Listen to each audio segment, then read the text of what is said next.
দুর্গন্ধযুক্ত ওয়াশরুমে ফুসকার উপকরণ রেখে দিয়েছেন। এটা কিভাবে পারেন আপনারা? ওয়াশরুমে কেউ খাদ্যপণ্য রাখে? আপনি তো এইভাবে, এটা কি হচ্ছে? এটা কি, এটা কি দিয়ে বানানো? ভিতরে কালো কালো দাগগুলো কিসের? হ্যাঁ, তুকমা। তুকমা এটা কি থেকে তৈরি? আচ্ছা, তো আপনি যেভাবে কাজ করতেছেন এখানে পা ছড়াই আছে বসে, যে পোশাক পরেছেন নোংরা পোশাক, আপনি কি এই যে পত্রিকা তো মনে হয় পড়েন না? কয়েকটা জাতীয় পত্রিকায় ফুসকা নিয়ে নিউজ হয়েছে। এখানে জীবন বিনাশকারী খুব ক্ষতিকর কিছু ব্যাকটেরিয়ার উপাদান পাওয়া যাচ্ছে। কেন পাওয়া যাচ্ছে সেটা দেখার জন্য আজকে আপনাদের কারখানায় আমরা অভিযানে এসেছি, ভোক্তা অধিকার সংরক্ষণ অধিদপ্তর। এই তেলটা দিয়ে কি কাজ করা হয়? এইটা আপনি কি এই তেলে ফুসকা ভাজি করেন?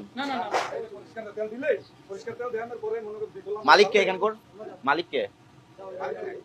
কোনো মালিক নাই? মালিক বিহীন কারখানা চলে? নাম কি তার? হ্যাঁ, বুঝি না।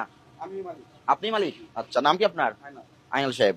আপনি যেখানে যে তেলটা ব্যবহার করছেন, এই তেলটা কিন্তু পুরো গন্ধ বের হচ্ছে, পোড়া তেল। বার্ন অয়েল, এটা বার্ন অয়েল, এটা পোড়া তেল। এই তেলটা আপনি কখন দিয়েছেন এই কড়াইতে? যখন খালি করে দিয়েছেন তখন কি এই কড়াই একবারে ফাঁকা ছিল? এই তেলটা এখানে দিয়েছেন, তেলটা পুড়ে গেছে। অধিক হিটের কারণেই হোক, অধিক তাপমাত্রার কারণে হোক, তেলটা পুড়ে গেছে। একটা তেল, ভোজ্য তেল, দুইবার ব্যবহার করলে তেলটা পুড়ে যায়। সেটা থেকে ট্রান্স ফ্যাট তৈরি হয়, যেটা ক্ষতিকর উপাদান তৈরি হয়। তেলটা যখন পুড়ে যায় ক্ষতিকর উপাদান তৈরি হয়, ওই ক্ষতিকর উপাদানটা খাবারের সঙ্গে মিশে যায়। আর উনি যে এখানে বসে কাজ করতেছে খোলা পরিবেশে, উপরে ব্যবহারের নোংরা একটা পোশাক রাখা আছে, খালি চোখে ব্যাকটেরিয়াগুলো দেখা যায় না। কিন্তু এইগুলো আপনাদের মাধ্যমে বিভিন্ন ফুটপাতে বা বিভিন্ন দোকানে, ফুচকা বা চটপটি দোকানে যখন যাওয়া যাচ্ছে, ওখান থেকে নিরাপদ খাদ্য কর্তৃপক্ষ স্যাম্পলিং করছে। এই ফুচকাগুলো স্যাম্পলিং করে দেখা গেছে সেখানে বিপুল পরিমাণ ক্ষতিকর জীবাণু, ব্যাকটেরিয়ার অস্তিত্ব পাওয়া গেছে। কেন এগুলো পাওয়া যাচ্ছে? কারণ আপনারা অস্বাস্থ্যকর পরিবেশে প্রক্রিয়াকরণ করছেন। ওনার উচিত ছিল মাথায় একটা ক্যাপ দেওয়া, যেহেতু মুখে দাঁড়িয়ে আছে, দাঁড়িয়ে একটা মাস্ক দেওয়া। এবং উনি যে পোশাকটা পরে কাজ করতেছে, এই পোশাক কিন্তু নোংরা, এবং উপরে যে নোংরা পোশাকটা রেখে দিয়েছে, উন্মুক্ত পরিবেশে কাজ করতেছে। এটা কি ঠিক হচ্ছে ওনার?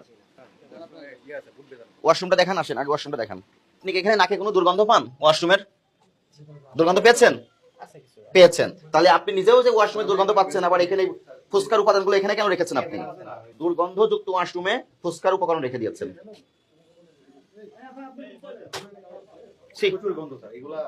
এটা কিভাবে পারেন আপনারা? ওয়াশরুমে কেউ খাদ্যপণ্য রাখে?